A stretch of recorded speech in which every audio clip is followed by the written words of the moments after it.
All right, here we go. So in this video, we are going to learn about Kepler's laws. So there are three laws which you should memorize, and then as we go through the video, I'm going to do a number of different derivations where I sort of, as I said, I derive these different equations. You absolutely have to know all these derivations because knowing the derivations will definitely help you better understand the content. All right, so here we go. All right. So back in the 1500s, there was, and I'm really bad at history, so I'm going to BS some of this. But there was a Dutch astronomer. If I remember right, he was like the astronomer of the Queen or something. Anyway, his name was Tycho Brahe. He lost his nose in a sword fight, a duel over who was the better mathematician. And so he wore a leather, a golden nose strapped to his face with a little leather strap. So anyway, interesting dude. But anyway, he was the Queen's astronomer, and he was studying the motion of Mercury. He collected all this data meticulously, night after night, studied the position of Mercury in the sky. And then he died, and nothing ever happened of it. But then shortly after, a man named Johannes Kepler analyzed this data and developed what are now known as Kepler's laws. All right. So Kepler's first law says, it is called the law of orbits, and it says that the planets move in elliptical orbits with the sun at one focus. Okay, and this applies to any object orbiting another object, whether it's a moon orbiting a planet or a planet orbiting a sun or whatever, right? And so there's a little image of it here. So this is for planets, and the drawing is a little bit exaggerated from what you would see for most of our planets. But so here's the sun, all right, and here's the orbit of a planet. You'll notice that it is oval shaped. We call this an ellipse, all right. And hopefully from math class you know that an ellipse has two what are called focal points, and they're kind of bloop, bloop, kind of, equidistant from the ellipse on either side, equidistant from the center of the orbit, or center of the ellipse, okay? So here's the sun, the ellipse is our orbit, the other focal point is literally just empty space, okay? And so you can see as the planet goes around, the radius changes, all right? So this point over here, where the planet is the farthest away from the sun, is called aphelion, or if it is a moon orbiting a planet, then we call it apogee, okay? And then the point where it's closest is called perihelion and perigee, okay? All right. So our aphelion radius on this drawing would be the distance from the sun to this farthest point. Okay, in the notes here, I'm going to call that RA, as in radius at aphelion. All right, and then our radius at the shortest distance is called radius at perihelion. All right. And we are very, very often interested in the average radius, all right? And so the average radius in your math class, you're going to call that the semi-major axis, okay? But it is essentially the average of the longest and shortest radius, okay? So this is important. Our average radius is simply the average of the longest radius at apogee or aphelion, and the shortest radius at perigee or perihelion. Okay? All right. I think that is that. I guess a couple quick comments about ellipses down here. So an ellipse is an oval, right? And you can have a really long, skinny oval, or a regular, less skinny oval. All right. So it turns out, I got to get my dumb face out of the way. I'm going to put me over here. All right. So it turns out, if the eccentricity is 0, then that's a perfect circle, okay? Most of the planetary orbits in our solar system have an eccentricity pretty close to 0. Most of the orbits are pretty close to circular, all right? There are definitely exceptions, all right? Now, as your eccentricity increases from 0 up to 1, your ellipse becomes more stretched out and more ovally, okay? All right, and once the eccentricity is 1, it's literally just a line segment connecting those two focal points, okay? Cool. So Halley's Comet, a very famous comet that you've heard of, has a really high eccentricity. That is, it's not 1, but it's definitely higher. All right. Cool. So those exact numbers are more in astronomy class, so I didn't record them here. All right. Worrying about the eccentricity isn't in the curriculum. Really, all you need to worry about is this bit here, that your average radius is the average of the longest radius and the shortest radius. All right? All right. That is Kepler's law number 1. Orbits are ellipses. Sun is at one of the focal points. Average radius, RA plus RP over 2. All right? All right. The second of Kepler's laws is called the law of areas. All right? This says that a line that connects a planet to the sun sweeps out equal areas in the plane of the planet's orbit in equal time intervals. So here, the idea is, and I don't love this drawing here. I'm looking at this drawing here. But so the idea is, if you look at your planet on day 1, so here's my planet on day 1, all right? At the end of 24 hours, now my planet is here, okay? So that's on day 2. And you'll notice that this swept out a little area here, right? Okay. Now, it turns out if you do that for any 24-hour period, that area will always be the same. So what that means is, if I look at my planet when it's here on day, I don't know, 24, then at the start of day 25, it will have had to have traveled farther so that this area is the same. Okay. So you can kind of picture, as your planet goes around this orbit, it's sweeping out little areas here. And those areas will always be the same in equal time intervals. All right? So that's the way that Kepler stated it. And honestly, I don't know that you need to know that. What is more important is doing a little bit of, a tiny bit of calculus, which I'm not going to show you here because it doesn't matter. It turns out that this is equivalent to the law of conservation of angular momentum. So hopefully you remember that the angular momentum of a thing is equal to the mass times the velocity times the radius. And it's constant, right? And so the idea is, if you look at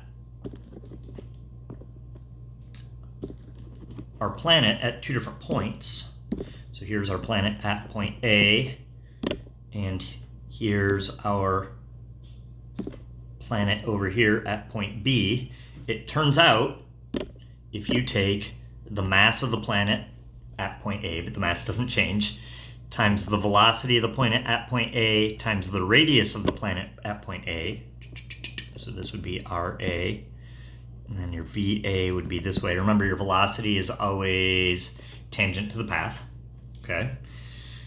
So that quantity is equal to the angular momentum at point B. So the mass of the planet times the velocity of the planet at point B times the radius of the planet at point B. And you hopefully are noticing the masses cancel out, okay? So this is really cool because what it does is, if we know the velocity and the radius at one point, then we can use that to find either the velocity or, oops, typo.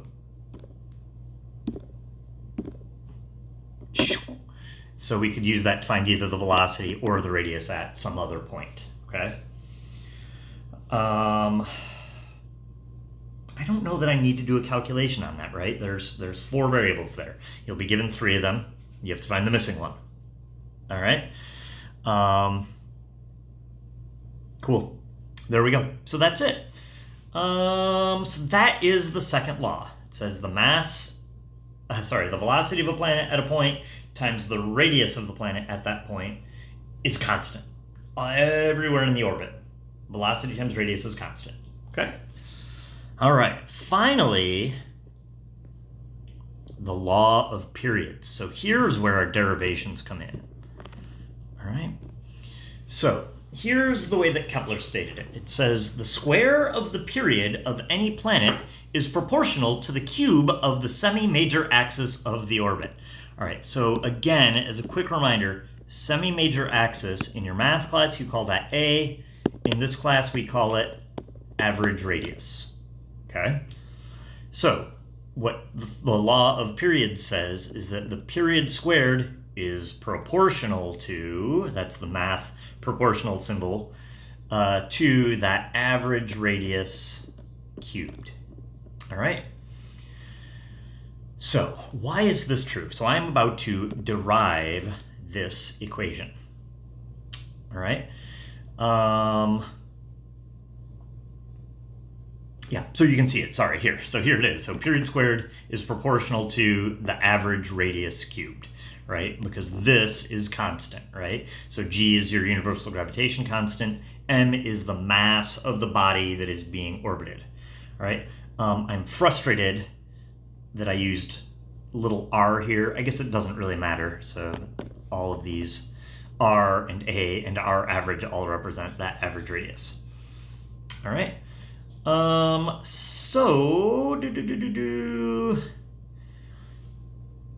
Okay, as I said, I can never remember this formula, so you should be able to derive it. All right, so here we go. All right, so the first thing I want to talk about is, so let's first of all simplify things. Let's suppose that we had a perfectly circular orbit, okay? So here's the idea. So we've got our sun, and then here's our planet orbiting it.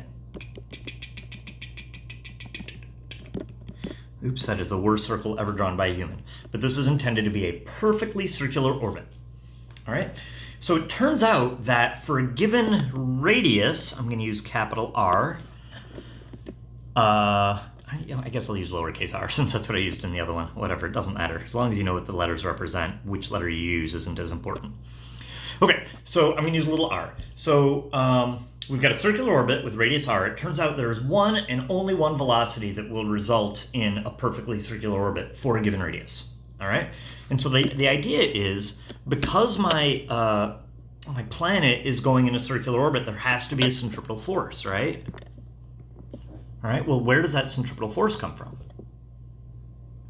Oh, well, the only force is gravity, right? So it comes from our force of gravity. Okay, so here we go. So here's how this works. Whoop. I guess I didn't need to do that. All right, so, oh my goodness, sorry. I'm moving stuff all over the place. All right, so centripetal force. So that's the mass of the thing that's in orbit times the velocity squared divided by the radius, right? That's the centripetal force equation that we learned back in honors physics. All right, notice m here is little m. It's the mass of the thing in orbit. It's the thing that has a velocity and a radius. All right, and it's provided by gravity. Well, what's our force of gravity? Well, that's from the last video, right? So that's going to be G times big mass, the mass of the thing that's being orbited, times the mass of the thing doing the orbit, divided by r squared, right? That's the equation from the last video. All right, so let's see. Let's go through and algebra this a little bit. So I'm going to cancel some stuff. The little m's cancel. One of my r's cancel. So now I've got v squared equals gm over r, or v equals gm over r square root. So this is for a circular orbit. And only for a circular orbit, right? Remember, if the orbit is not circular, then the velocity is always changing because of this, right? Velocity times radius has to be constant, right? So as your radius gets bigger, your velocity gets smaller, okay? So that equation that we just derived is only for a circular orbit, okay? All right. So now let's use that to find the period. All right, so again, I'm going to use another honors physics equation. Let's do this using green. I said green. All right, so here we go. So velocity of a thing in circular orbit is the distance it travels divided by the time it takes, right? 2 pi r is the distance it travels in one circle, the circumference. And then t, capital T, by definition, is the period, which is the time for one orbit, right? So if I math this, then I get t equals, 2 pi r over v. so there we go. So there's the velocity of a thing that's in circular orbit. And so now what I can do is I can sub this in here to find our period, right? So I am completely out of room. So we are going to buy some space. You guys, whoop, you guys go over here, and you are going to go away. So what do we have now? So we've got period equals 2 pi r over this velocity equation, root gm over r. So that's the same as 2 pi r times the square root of r over gm. If we square both sides, then we get t squared equals 4 pi squared r squared times r over gm. And then if you algebra that, you get period squared equals 4 pi squared over gm times r squared. Oops, cubed, sorry, because we had r squared times r cubed, which is r cubed. All right, so that's true for a circular orbit, all right? And it turns out this works even with an elliptical orbit.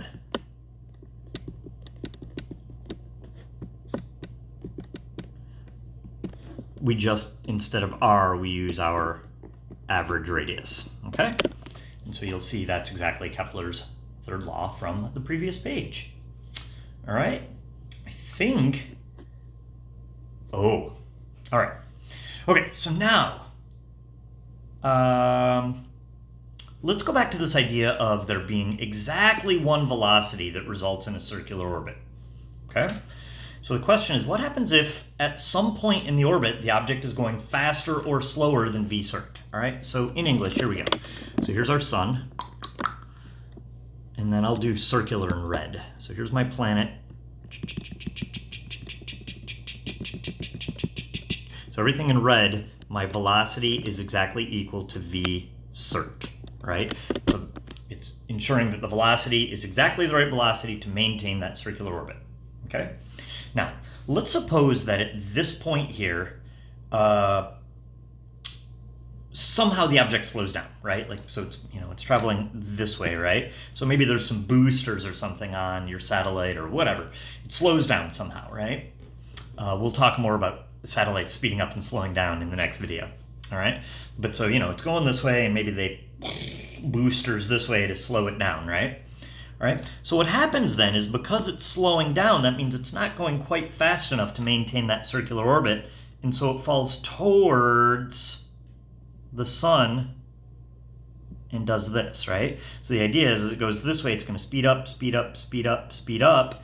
And now when it's at this point, now it's going fast enough that it goes farther away from the sun again. All right, so that blue one is what the orbit looks like if at this dot over here, our velocity is smaller than v circ, okay? But that's only at this point, okay? So if you slow it down at that point, it's going to fall towards the sun or towards the planet or whatever the thing is that it's orbiting, right? All right. What about if at this point we speed it up so that the velocity is bigger than v circ? All right, well then it moves away from the sun or whatever it is that it's orbiting, and you get an orbit that looks like this, all right?